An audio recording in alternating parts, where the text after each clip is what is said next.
Do you ever feel like you are moving against the wind? We're going to think about that today on Now What Devotions at Trinity Lutheran and Cyrus.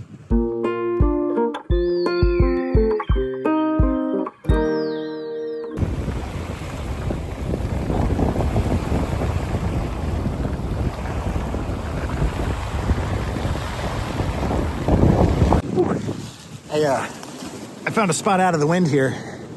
You know, in Minnesota, in the country, where many of you live who watch these devotions, and not all of you, the wind is a constant companion that you have got to keep track of. You cannot ignore the wind.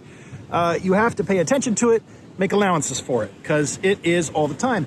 And when you go into town, of course, it doesn't make that big of a difference, depending on the direction, but you know. And I was thinking about that. In our gospel lesson this week, the disciples are busy. They are busy hiding, and Thomas has been out and about living his life until Jesus shows up and says, "Hey, Thomas, I'm back."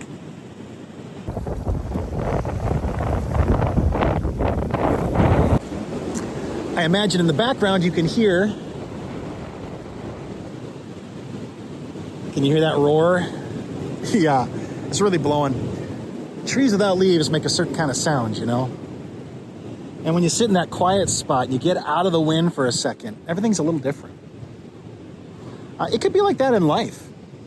We sometimes are fighting against currents. We are going upstream. We're trying to live right. We're trying to be good to our neighbors, trying to love one another like Jesus asked us to do, but it can feel like the winds are blowing hard.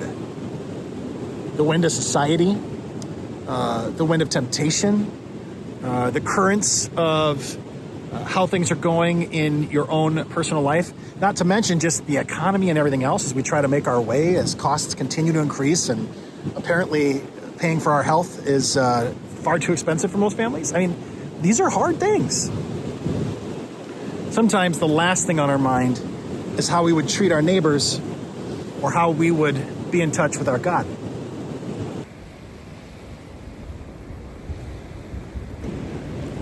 In today's text, Jesus says, "Thomas, put your fingers in my side. Take a look. It's me. I'm back." And Thomas says, "My Lord and my God." A lot of times we will say, you know, doubting Thomas, and you know that I have a thing for Thomas. I like Thomas. But I would point out this year, Jesus gives Thomas what he needs. He shows up and says, "Here I am." Jesus shows up in your life. There's a lot of ways. You tell me stories, but I encourage you to look and to listen. I wonder, are there ways that you might show up as Jesus in somebody else's life? A word of encouragement, maybe a shelter from the wind, or maybe someone breaking a path forward, right?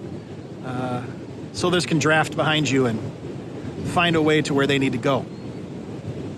Finally, I would say anytime we can encourage our brothers and sisters, whether they be faithful or not, when we encourage others in the name of Jesus, we provide some shelter from the storm. And I can think of folks in my life who've offered me that shelter. I wonder if that's something you could do for others in yours.